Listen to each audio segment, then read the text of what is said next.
Quiero incorporar a Juan Marino, el diputado nacional del Frente de Todos que está con nosotros. Hola, diputado, gracias por acompañarnos, porque usted formó parte de una de las movilizaciones que se dieron ayer con los docentes y con los jubilados en las inmediaciones del Congreso. Hoy asistimos también a otros incidentes que se registraron con los trabajadores despedidos del Estado. Usted ayer resultó visiblemente herido porque lo rociaron con gas, ¿no? Buenas tardes. Bueno, gracias por la invitación. Ayer estábamos acompañando una manifestación de jubiladas y jubilados que nos invitaron y participamos junto con la diputada Lorena Pocoic del Bloque de Unión por la Patria. Los estábamos acompañando cuando estaba terminando el acto de la multisectorial de jubiladas y jubilados. Vemos que la policía de la ciudad empieza a avanzar sobre los docentes que estaban en la esquina. Nos acercamos a la esquina en un interregno porque los docentes retrocedieron frente a la represión policial. Nos acercamos al cordón de la policía, pedimos hablar con un responsable del operativo, sobre todas las cosas para contribuir a que todo ocurriera en el marco de la legalidad y de la Constitución. Y frente a eso, en vez de venir un responsable de un operativo, se acerca desde atrás del cordón un efectivo de la policía de la ciudad sin la identificación en el chaleco. Ellos tienen que tener por reglamento el nombre en el uniforme. Bueno, no estaba identificado. Se nos acerca y nos tira con este nuevo gas que están usando de forma directa a la diputada Pocoic y a mí. A la diputada Pocoic le entró en el ojo, por eso se tuvo que atender ayer en el Hospital Santa Lucía. A mí me impactó en el cuello y en la cara. Me atendí inmediatamente en la Guardia Médica de la Cámara de Diputados, después en el Hospital de Quemados, que les agradezco mucho porque gracias a la atención rápida bajó mucho la quemadura, pero fue una quemadura de primer grado, de 2%. 2% es el tamaño de piel que ocupa la quemadura. Y así lo diagnosticaron en el Hospital de Quemados. Bueno, están usando un gas en estas represiones cuyo contenido desconocemos, pero es un elemento de tortura, porque lo que hace es escarmentar para que después no quieras ir a la marcha. ¿Qué sintió cuando Ardor. lo rociaron? Y además genera un ardor que va creciendo a medida que pasa el tiempo. De hecho, inmediatamente... ¿Como un ácido? Sí, es algún componente químico que... La verdad que nosotros no sabemos exactamente qué contiene, porque le hicimos un pedido de informes a Patricia Bullrich ya en el mes de febrero, porque habían usado este mismo gas las represiones de las fuerzas federales contra las movilizaciones por la ley Ómnibus. No nos dieron respuesta. También lo está usando la policía de la ciudad. La Defensoría del Pueblo de la ciudad pidió un informe al ministro de Seguridad de la ciudad. Tampoco dio respuesta. Lo que sí vemos es que genera una quemadura. Y estuvimos haciendo un análisis del componente porque logramos identificar una de las latas en una de las fotos, la marca. ¿No estaba vencido, por ejemplo, el producto? No sabemos. No sabemos porque no nos dan información. Claro, la única foto que pudimos... el cartucho dice, muchas veces el cartucho tiene el nombre y a veces tiene más información, por ejemplo, el vencimiento, la elaboración, dice muchas cosas del cartucho. Ayer el cartucho lo tenían limado, entonces no se veía la marca, pero en una represión en Capital Humano decía CS la marca. Y cuando investigamos es un elemento que contiene componentes químicos que genera quemaduras y que en varios países no está recomendado para su utilización para la fuerza de seguridad que actúan frente a manifestaciones. ¿Para qué se los suele utilizar? No tenemos los detalles técnicos tan específicamente. Por eso la ministra tendría que dar explicaciones, porque ellos no pueden estar usando algo cuyo daño sobre la salud no conocemos. Ahora, ¿usted cree que lo identificaron y fueron específicamente a agredirlo de esta manera, sabiendo que usted es un diputado de la oposición? La diputada Pocoic y yo, los dos, nos acercamos al cordón con nuestros carnets de diputados nacionales, diciéndole explícitamente a los policías que estaban ahí presentes que somos diputados nacionales y que queríamos hablar con un responsable del operativo. Varias veces, en varias oportunidades. Ellos veían, ahí ustedes ven la imagen de lo del día de ayer, ahí nosotros le mostramos el carnet, nos identificamos como diputados, le dijimos nuestro nombre y apellido, pedimos hablar con un responsable del operativo. Aún así, en la puerta del Congreso, sobre la vereda del Congreso, la policía de la ciudad, que además no tiene competencia para actuar en el Congreso de la Nación. Las fuerzas federales tienen que proteger al Congreso de la Nación. Bueno, aún así la policía de la ciudad, un elemento de la policía de la ciudad, nos tiró ese gas. Vamos a hacer el lunes la denuncia penal para que la justicia investigue, se identifique a este efectivo. ¿Endilgando qué delito? Lesiones leves agravadas por su condición de funcionario público. ¿Y cómo está del ojo su colega? Bueno, se seguía recuperando el día de hoy. De hecho, hoy no vino porque sigue con un problema en el ojo y se está recuperando. Le diagnosticaron queratitis Claro. Le indicaron reposo, le dieron una medicación para que empiece a mejorar. Claro. ¿Cómo ve la situación actual en términos generales? Usted ayer acompañó una marcha de docentes, a quienes le retiraron el fondo de incentivo docentes o no se lo renovaron, a los jubilados, para quienes recién en 2 tramos van a recibir no una recomposición, pero al menos no una caída de su poder adquisitivo. Estamos hoy viendo en vivo también lo que dejó la marcha de los trabajadores del Estado despedidos, la posible amenaza del paro de los transportistas, bueno, de colectivos el lunes. ¿Frente a qué situación estamos? Bueno, hoy acompañé la movilización de ATE en el marco del paro nacional. El miércoles estuve en la Secretaría de Trabajo de la Nación, que fue el día que los estatales ingresaron a sus puestos de trabajo. Estamos en una situación donde este gobierno ha licuado las jubilaciones, ha reventado el poder adquisitivo de los salarios. Los salarios están en niveles de 2001. Un gobierno nacional que está destruyendo los ingresos populares y frente a eso crecen las movilizaciones de jubiladas y jubilados de la docencia y del movimiento obrero en general. Yo veía que antes se entrevistaban a Caló. La lucha que está dando la Unión Obrera Metalúrgica con sus paros de 24, 48, 72 horas, las marchas de la dignidad, son históricas. Hacía muchísimos años la UOM no se ponía de pie frente a una agresión que también es inédita de parte del gobierno. Un gobierno que decide no homologar las paritarias. Los acuerdos paritarios entre privados, entre los sindicatos y las empresas, se establecen y después el gobierno, que se suponía que estaba a favor de los acuerdos libres entre partes privadas, interviene para evitar que se ejecute la paritaria. Es el tope salarial de Caputo. Bueno, frente a esa decisión política de este gobierno, que en sus primeros 100 y pico de días está generando un daño inconmensurable contra la población, con este ajuste desequilibrado, desbocado, demencial contra el pueblo, frente a eso, un movimiento obrero que se pone de pie con sus paros, con sus manifestaciones y que plantea la necesidad de un paro nacional de la CGT en el mes de abril.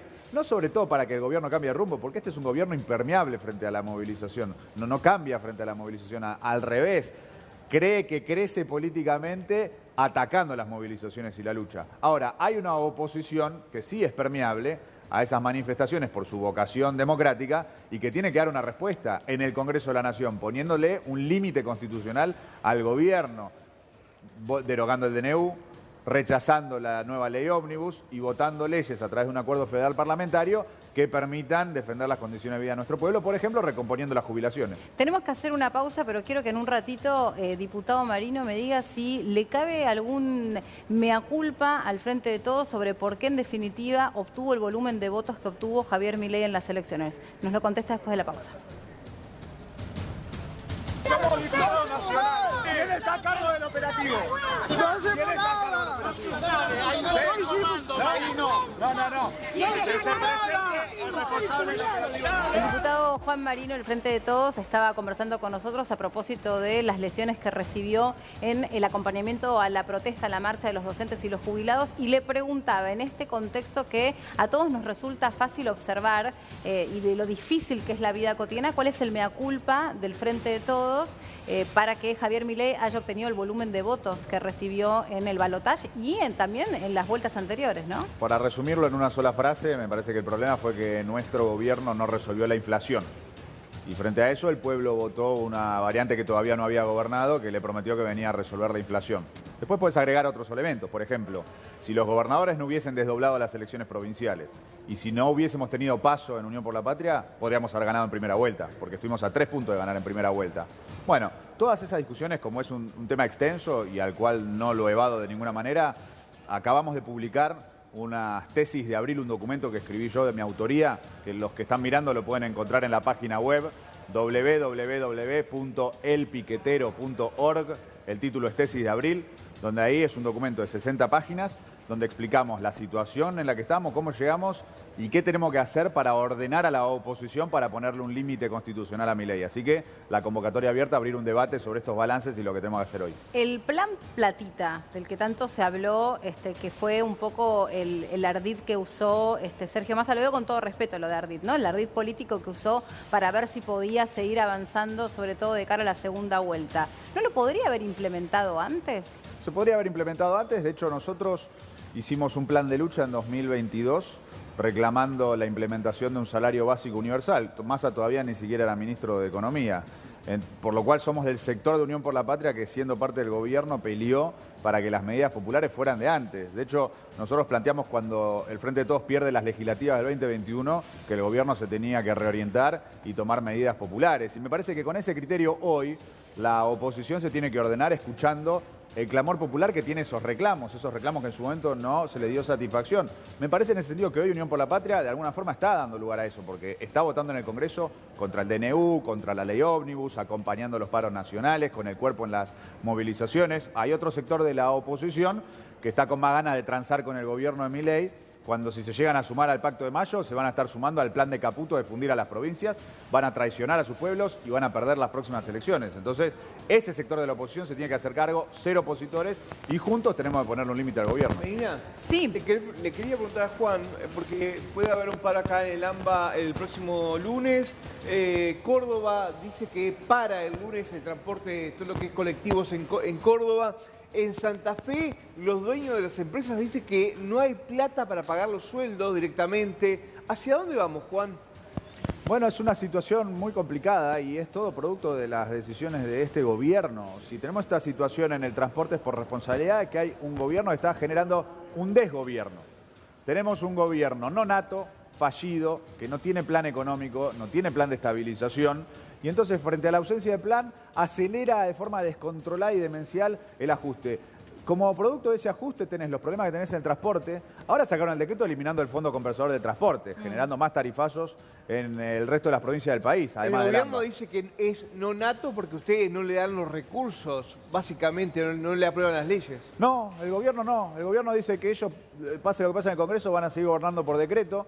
Tiene la teoría de que, como vienen, baja la inflación, va a haber crecimiento a fin de año, que van a ganar las elecciones del año que viene. Lo dicen así abiertamente los medios de comunicación. Están desconectados de la realidad, no reconocen la realidad.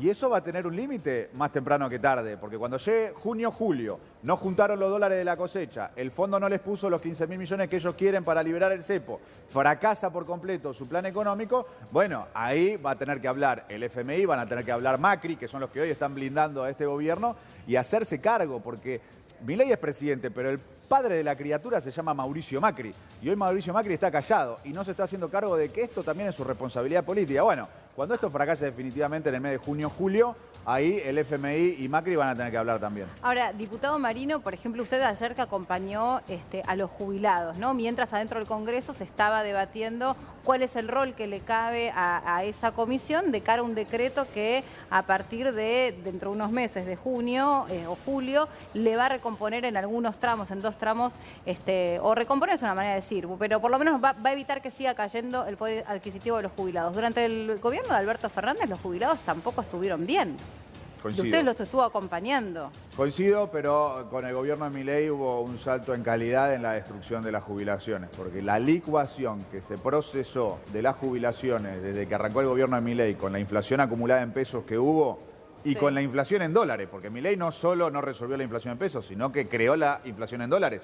Y tenemos alimentos que suben en dólares más del 100% desde que asumió el gobierno. Bueno, con todo eso y al mismo tiempo no garantizando un aumento para las jubilaciones, tenemos que el principal elemento del ajuste fiscal del gobierno que justificó el superávit trucho de enero fue la destrucción de las jubilaciones. Entonces, el nivel de agresión contra las jubilaciones es tal que vos tenés hoy jubiladas y jubilados que te dicen que no llegan ni siquiera a comprarse los medicamentos que les recetan sus médicos. Entonces, eso es riesgo mortal para personas mayores con enfermedades.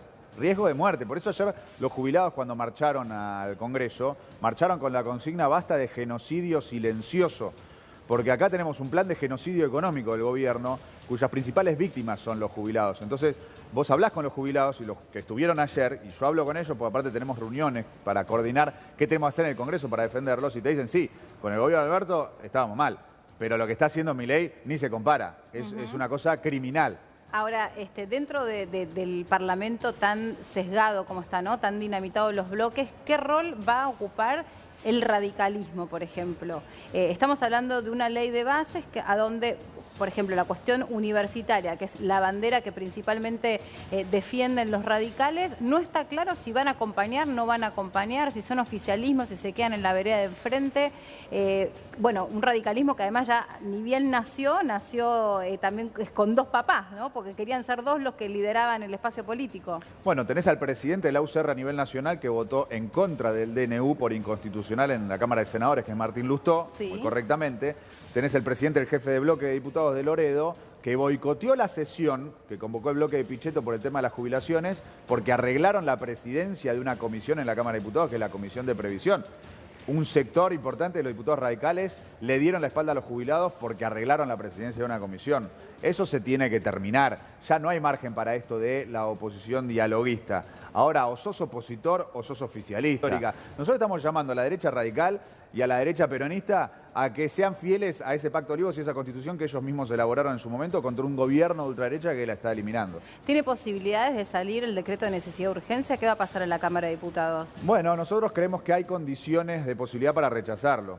Porque cuando fue la discusión de la ley ómnibus, si bien la mayoría votó a favor en general, después cuando fuimos al articulado en particular, la mayoría votó en contra de la mayoría de los artículos y de la mayoría de los incisos. Por eso el gobierno dijo, retiramos el proyecto de ley porque votaron en contra de lo que más les importaba a ellos. Claro. Con esa experiencia y con lo que se logró en el Senado, vemos que hay condiciones para votar en contra del DNU. Ahora, el laburo que estamos haciendo en la legislatura, en el Congreso Nacional, sí, requiere de la ayuda de las organizaciones populares que con sus manifestaciones en la calle durante el mes de abril, en las provincias, le digan a los gobernadores y a los diputados, voten en contra del DNU. Si ustedes quieren gobernar a futuro en algún momento, y para gobernar a futuro en algún momento quieren el apoyo de las organizaciones populares, los sindicatos, organizaciones sociales, derechos humanos, multisectoriales, jubilados y un largo etcétera, las pymes, bueno, ahora tienen que votar en contra del DNU. Por otra parte, también, digamos, no se sabe cuándo va a poder haber una próxima sesión, hay muchos temas. Vos me estabas contando sobre algunas comisiones que vas a estar integrando. Hay muchos temas pendientes que quedan del año pasado también, ¿no? En tu caso en particular renovaste mandato. ¿Qué percibís sobre qué es lo que piensa la gente respecto del trabajo del parlamentario, del diputado? ¿No le queda muy lejos la agenda del diputado a la agenda cotidiana del argentino?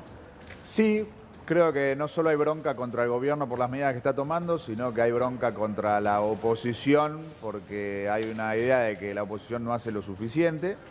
Creo en ese sentido que no hay que confundir una cosa con la otra porque dentro de la oposición somos distintos, que Unión por la Patria estamos haciendo bastantes cosas bien para enfrentar a este gobierno y defender a nuestro pueblo. Tenemos que hacer más. De hecho, como te decía antes, publicamos una tesis de 60 páginas para discutir qué pensamos que tiene que hacer la oposición para así dar respuesta a lo que necesita nuestro pueblo en este momento. Y tenemos que mostrar cómo lo que pasa en el Congreso, que no se tratan las cosas que necesita la gente, tiene que ver con decisiones de este oficialismo que no conforma las comisiones que necesitamos para tratar esos temas. Por ejemplo, cuando fue el autoaumento de sueldo que se dio Milei, porque Milei se aumentó a sí mismo el sueldo con un decreto que firmó él.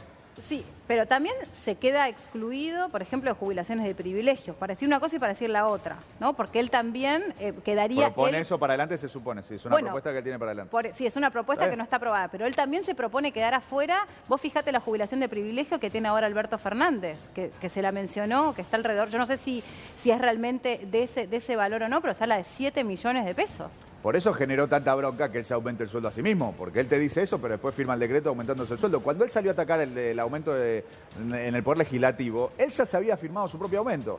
Cuando lo denunciamos con la diputada Victoria Tolosa Paz, él salió a decir primero que era culpa de Cristina, lo cual era evidente que era falso, y después salió a decir que era culpa de un funcionario de segunda línea que había elaborado el decreto cuando a ese funcionario no le correspondía. O sea, que no sabe lo que firma directamente. Así no se puede ser presidente. Bueno, cuando presentamos el proyecto para congelar temporalmente los altos ingresos de los 3 poderes del Estado, también presentamos un proyecto para obligar al Ejecutivo Nacional a que mande los alimentos a los comedores.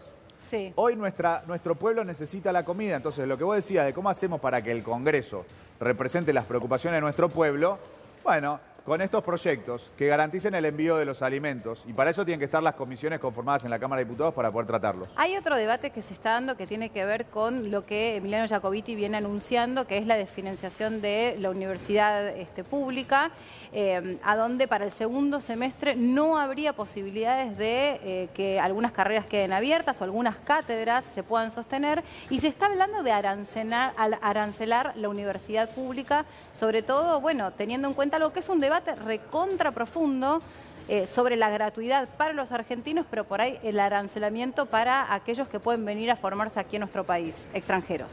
El lunes vamos a tener una reunión de varios bloques legislativos opositores con el Consejo Interuniversitario Nacional, es decir, los rectores de las universidades públicas a nivel nacional, para discutir juntos cómo defendemos la universidad pública. No estamos de acuerdo con el desfinanciamiento, no estamos de acuerdo con el arancelamiento. Exigimos que se garantice el financiamiento. De hecho, ya presentamos un proyecto de ley de Unión por la Patria para que el Gobierno Nacional garantice el financiamiento de las universidades públicas nacionales. 14 millones de pesos le llegó de luz a la Universidad de La Plata. De luz. 14 millones de pesos. El 15% del presupuesto. Hoy le llegó. Te digo para que tengamos un poco en conocimiento lo que está pasando realmente en base a lo que estabas diciendo vos, ¿no? Y el gobierno hizo un ajuste del 70% para los gastos operativos de funcionamiento, nada más, que ni siquiera cubre todo el arrastre inflacionario que hubo el año pasado y lo que ya tenemos este año. Entonces, lo que ajustaron para los gastos operativos solamente te cambia que las universidades podían funcionar hasta mayo, ahora van a poder funcionar hasta junio, pero eso ni siquiera cubre los salarios de los docentes y del personal no docente. Juan, ¿se esperaban esta situación? ¿Se esperaban que esto pudiera ocurrir? ¿Sabes que hablan muchos dirigentes políticos que decían esto no iba a ocurrir, esto no podía pasar, no pensaban que esto iba a ocurrir respecto a cómo había armado el equipo Milei? No por Milei particularmente, porque el equipo originario de Javier Milei se fue perdiendo y empezó como incorporando gente de la política tradicional. Eso supuestamente le iba a dar cierta racionalidad respecto a las medidas y a lo que podía tomar. ¿Esperaban esto o no? La verdad. Mira, yo personalmente y nosotros como partido piquetero esperábamos esto. Ajá. Porque caracterizamos que el triunfo de Milei implicaba un peligro para el pueblo argentino por su carácter de ultraderecha y su plan de genocidio económico, que él lo había explicitado de forma pública antes de asumir en sus libros, lo mismo Expert en su libro. Sí, pero después hay que aplicarlo. Y ahí está, entonces pasaron 109 días. Sí. Entonces ahí vos ves la diferencia entre lo que tenía como plan y lo que llegó a ejecutar. Claro. Y ahora estamos en un momento donde tenemos que hacer un balance y decir, bueno, sumamos una cosa con la otra y ¿qué pasó? El daño que le generó Milei a nuestro pueblo en estos primeros 100 días es histórico, inconmensurable, gravísimo. ¿Por qué el pueblo no lo ve? ¿Por qué está midiendo 50 puntos? ¿Por qué tiene 50 puntos de imagen positiva? Todavía está muy alto. Eso tiene que ver con el hecho de que, claro, asumió hace 100 días. Entonces, no hay ejemplo en la historia de que después de 100 días de asumir un gobierno pierda popularidad a niveles... Es cierto. A niveles tan fuertes. Igual te digo una cosa. El otro día escuchaba, por ejemplo, la editorial de Carlos Pagni, que él citaba un estudio de la Ditela que decía que en el último mes bajó 10 puntos. Mira, y la Ditela no es precisamente una universidad kirchnerista o de izquierda. Sí, siempre hablamos de esta cuestión de hasta cuándo iba a durar la luna de miel. Claro. En realidad tampoco por ahí hubo un gobierno que en tan poco tiempo se ha tomado tantas medidas en detrimento del poder adquisitivo, sobre todo que por lo general la gente que vota toma con el bolsillo y con la cuestión de la seguridad, ponele. No, sí lo hubo. Hubo un gobierno que era un gobierno de facto, no fue democrático. Claro, bueno. Pero también, digamos, ahí se aceleró bastante el proceso. Lo que pasa es que se venía de una situación de pobreza mucho menor. Digamos, lo que se produjo con Milei es una profundización de algo que venía mal, ¿no, Juan? Claro. En eso estamos de acuerdo. Sí, es un salto, no solo profundización, es un salto en calidad. Es otra cosa, porque acá... El daño, vos decías los números de las encuestas, nosotros no miramos los números de las encuestas, nosotros miramos los números del daño que generó Milei en sus primeros 100 días. Que la UCA te dice que en los primeros 2 meses, a enero, 60%. aumentó la pobreza al 57% y la indigencia al 15%. Y UNICEF te dice que el primer trimestre termina con 34% de indigencia en la niñez y la adolescencia. ¿Sabés que hablando hoy con la gente del Tren Sarmiento, Monse, estamos elaborando un informe, ¿no? Los muchachos dicen que se aceleró el proceso de suicidio de jóvenes bajo el tren, ¿no? Dicen que son clase media. Entonces le digo, bueno, pero a ver, objetivamente hacemos una comparativa respecto a otros años. No, tengo la comparativa respecto a noviembre, me dijo. Noviembre. En noviembre empezó a crecer el tema del suicidio, digamos, durante el gobierno de Alberto Fernández, objetivamente. Ustedes son críticos, así que no creo que lo vayas a defender porque el final de gobierno fue realmente malo y se tomaron medidas que son realmente complicadas. Dice, desde noviembre esta parte se vino incrementando. Lo que nunca tuvimos es el salto de marzo. que es una bestialidad, ¿eh? Bueno, Es en una cantidad de bestialidad. suicidios, decís. De jóvenes. ¿Sabés sí, por claro. qué? Porque siempre decíamos, en marzo, cuando empiecen por ahí a estar el tema de los despidos, empieza el año fuerte, Claro, sí, bueno. empieza a escasear todavía más el dinero para afrontar cuestiones básicas de colegio. Y también, yo recuerdo el año pasado, o en realidad entre enero y febrero, muchos casos de la policía de la ciudad, por ahí en puentes o en lugares, intentando abortar estas Rescatar, situaciones sí, sí, a los de pibes, sí. gente, ¿no? Y también muchos adultos mayores. Sí, Ojo. claro. Bueno, adultos mayores también se le da, en este caso particular, Sí. tenés razón, Sí. se dio más en febrero que en marzo. Mirá. Se dio más en febrero que en marzo. Pero lo que dijeron ustedes, que lo que vos rescatás de la Universidad de La Plata, exactamente lo mismo y calcado está pasando en la Universidad Nacional de Córdoba. Le están diciendo a los chicos, llegamos 2 meses más de presupuesto, se acaba el presupuesto y no sabemos si seguimos. No sabemos si continuamos. Lo que viene a marcar todo para mí es el tarifazo de energía eléctrica. Te va a marcar las Y pymes. la faceta la más casa. cruel, la faceta más cruel de este ajuste descontrolado demencial de Milei es los adultos mayores y las personas con enfermedades graves. Claro. Suspendieron el funcionamiento de la DATSE, que era el organismo que garantizaba los subsidios para la compra de medicamentos de alto precio para las personas con enfermedades graves. Por ejemplo, enfermedades oncológicas de personas que no tienen Eso cobertura. fue suspendido. Hoy hablé con Rubinstein y me decía que no, que también, viste, o sea, la política es muy complicada. A mí me cansa cuando te dicen, no, esta es responsabilidad del gobierno anterior. Rubinstein no está participando de este gobierno, Sí. claramente, pero me dijo esto. Las licitaciones las tendría que haber hecho el gobierno anterior porque son procesos de 4 meses. ¿Eso es verdad o no? Estaban hechas. Nosotros nos reunimos con las organizaciones de pacientes y en esa reunión que yo estuve, el esposo de una persona con melanoma grado 4 Sí. me dijo que fue el 11 de diciembre a buscar la medicación a la farmacia que la DATSE ya le había autorizado Sí. y en la farmacia le dijeron que la tuvieron que retirar porque el gobierno, el nuevo gobierno nacional todavía Sí. no había actualizado las nuevas órdenes, no había fijado los Ahí nuevos está. mecanismos de compra y no pudieron acceder. Ya hay 2 fallecidos. Dos Una fallecieron. fallecida en Córdoba y un fallecido en Salta, porque no le llegó la medicación oncológica a tiempo producto de esta decisión de la DATSE. Esto está denunciado en la justicia también. Claro, hay pues amparos abandono individuales. digo, es abandono de persona, debería haber debe recaer en alguien la responsabilidad, porque después te dicen desde Capital Humano, había algunas cuestiones del circuito que no estaban muy claras o que eran, la verdad, muy superfluas cómo las llevaban a cabo y debía tener un control mayor. Ok, pero en el mientras tanto no le suspendas algo que es No, vital no, no, claro. Pero aparte a las personas que tienen enfermedades. por lo que vos preguntabas, Tomás, la suspensión es una resolución formal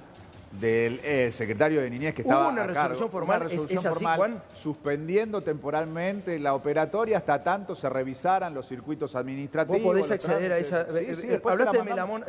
Melanoma. melanoma recién, que Después- es el cáncer de piel. Hay que decirlo con todas las letras para que entendamos todos. O sea, digamos, al margen de si el paciente murió por el no suministro de ese medicamento, digamos, sí que es abandono de paciente, porque claramente cuando uno tiene cáncer, mínimamente si le dan un tratamiento lo tenés que cumplir. Claro. Hubo amparos, Tomás, amparos, para que la DATSE otorgara los medicamentos y el gobierno apeló en la justicia. No es que el gobierno frente al amparo le dice, bueno, Es le una doy el locura medicamento. lo que está diciendo. Apelo contra el Pero amparo. tengamos esos papeles, si lo podés suministrar, Juan, Todos. sería bueno mostrarlo para que la gente lo entienda. Se va a sumar Nicolás Mazot. Para mí un cuadro político, bueno, yo lo conozco hace mucho, Nicolás, es igual que Juan también me parece extraordinario. La nueva generación política habla claramente que podemos respirar tranquilo, que tenemos un gran futuro. Sí. Con Juan de un lado y con Nicolás, no sé si tanto del otro, pero son dos grandes cuadros políticos que vienen para el futuro de Argentina. Nicolás, ¿qué haces? ¿Cómo estás? ¿Cómo estás, Tomás? ¿Todo bien? Muchas gracias. Gracias por venir, viejo. No, por Muchísimas favor, gracias un por placer. venir. Buenas tardes. Che, esto de la suspensión de medicamentos, ¿cómo lo ves vos?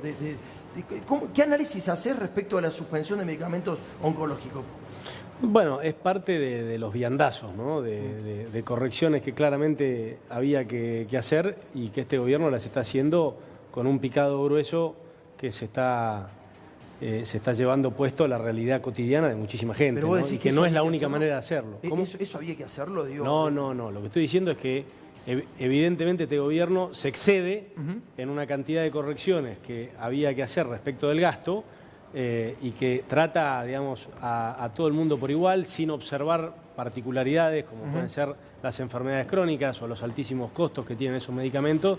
Y está esta idea de disociarse de la realidad de las personas, de separar al Estado de la realidad de las personas, diciendo, bueno, que cada uno se arregle con los frutos de su trabajo. Hay un ataque Y a la nosotros no educación. nos metemos. Entonces, me parece que veníamos de un estatismo excesivo, en donde el Estado se metía mucho y mal en muchísimas cosas de la vida de la gente, y sin estaciones medias, nos estamos yendo a una desregulación boba Claro. que no observa ninguna de las particularidades para las cuales el Estado precisamente existe. Claro. ¿no? Entonces, lamentablemente, la Argentina sigue a los viandazos, de un lado a otro, sin encontrar síntesis con las que podamos sentirnos cómodos en el largo plazo. ¿no? Bien, ahora déjame tomar lo que dijiste vos, Dale. esto de un estatismo, digamos, faraónico, muy grande, y pasar a no tener nada. Juan, digo, ¿coincidís con esta aseveración de Mazot o no? No, A ver. no coincido. De hecho, nosotros consideramos que el gobierno anterior tenía que tomar más medidas populares, por ejemplo, el salario básico universal, sin ir más lejos. Pero me parece que lo más importante que tenemos que discutir con Nicolás y con todos los que somos de la oposición a este gobierno Sí. es cómo coordinamos para ponerle un límite constitucional a esto que está pasando. Porque Bien. el daño que está generando Milei nos tiene que llamar a la reflexión, tiene que ser un llamado de atención para todos los que somos opositores. Entonces, los debates tienen que ir más por el lado, bueno, frente a esta situación donde Milei te dice, subordinate, hacete oficialista, bancá el Pacto de Mayo y sumate al plan de Caputo de fundir a las provincias, por un lado, Así. y en esa línea aprobá la nueva ley ómnibus con validar el DNU, eso es un camino. Y el otro camino es ser opositor. Ya no hay margen para el dialoguismo, las medias tintas. Y por eso nosotros decimos, tenemos que ser opositores.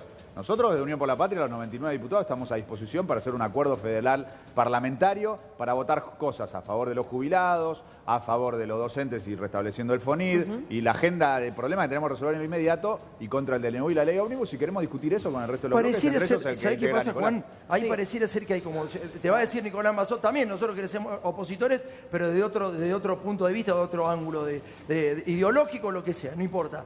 Me parece que Milei se está llevando puesta la política tradicional con un mensaje simple, por ahí violento, muy explícito, ¿no? Muy demasiado explícito. No sé si todos lo entienden, ¿no? ¿Es difícil entrarle a Milei? Lo que pasa es que no hay que entrarle a Milei. Yo no tengo un problema personal con Milei, ni A creo las políticas. que a Milei le tiene que ir mejor o peor. Yo lo que analizo son las políticas públicas que propone. No es una cuestión a la persona o al gobierno. Y hay políticas públicas que son acertadas y hay políticas públicas que son muy desacertadas. Entonces, yo, con el contenido del DNU, no tengo un problema general. No tengo un problema general con que la gente pueda optar con qué cobertura social se quiere quedar sin tener que tener una intermediación por una obra social que resultó ser ineficiente, aportando a un fondo solidario que tiene un manejo muy poco transparente. No tengo problema con que las recetas puedan ser digitales de ahora en adelante. Creo que es una simplificación para la vida de la gente. Sí. Me parece bien que... En el medio está la ley de tierra, Nico.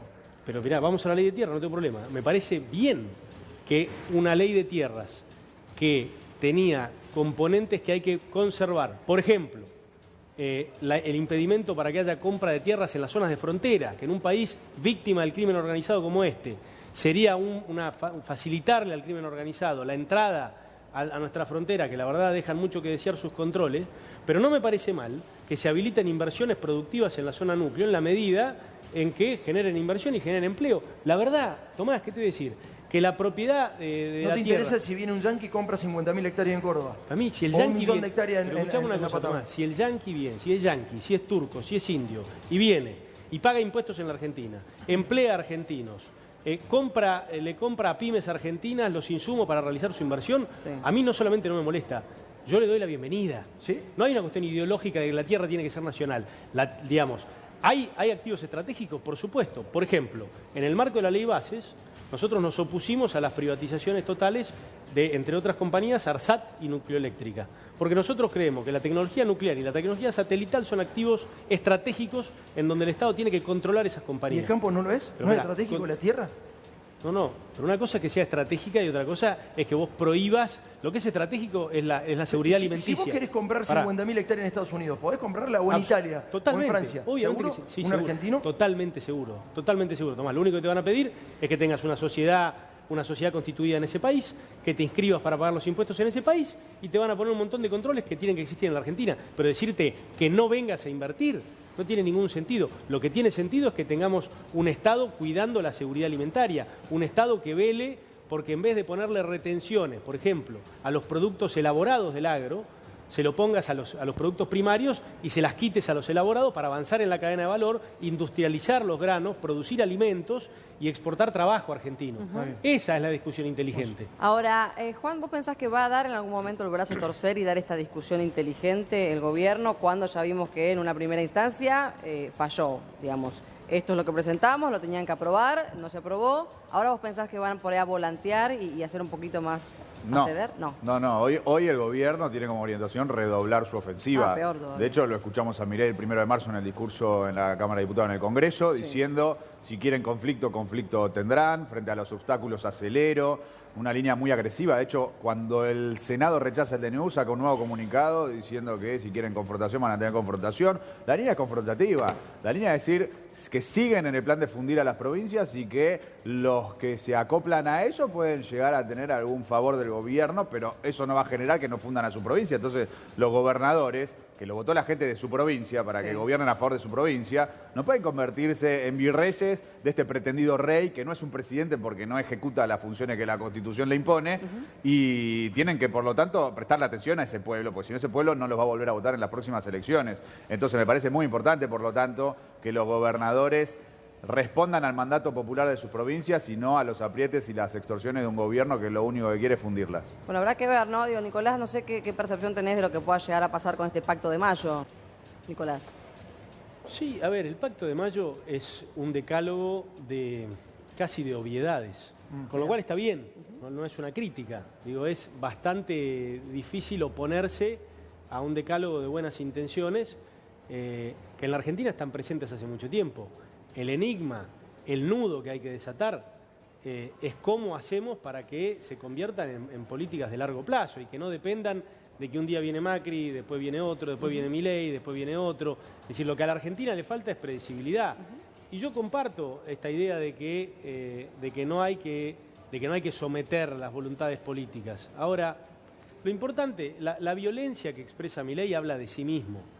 Yo creo que lo importante de los últimos meses es que ha quedado claro que el sistema republicano argentino funciona, que los poderes están divididos y que por más que haya algunos legisladores que prefieren agachar la cabeza, hay muchos otros que están dispuestos a tolerar los escraches, a tolerar los aprietes y a ponerle límites a las malas ideas, porque por ejemplo, yo te puedo decir muchas cuestiones con las cuales estoy de acuerdo con las políticas detrás de este gobierno y muchas otras que tal vez son menos, pero que fueron más ruidosas, porque hoy a mí se me ubica, y no tengo ningún problema en que se me ubique ahí, en una oposición bastante extrema a este gobierno, por oponerme a pésimas ideas. No, bueno, pero eso no es la así. más importante de ella, no sé quién te ubica ahí, pero... digo, la más importante de ella fue la propuesta de aumentar al cuádruple las retenciones a la industria. Milei quiso que votáramos pasar de tener retenciones del 4% a la industria al 15%. ¿Vos sabés el industricidio que hubiera generado eso? En la provincia de Córdoba, de hecho, que compartimos muchos años ahí, ¿sabés lo que hubiera pasado con la industria automotriz, con Toyota, con Renault? Que son mercados de exportación, que exportan el 70% de su producción, igual que hace lo mismo 24 está pasando, años... Nicolás, ¿no? Lo mismo está pasando. Está bien, pero lo que te quiero decir es, hay ideas pésimas que no las podés justificar con el resultado electoral.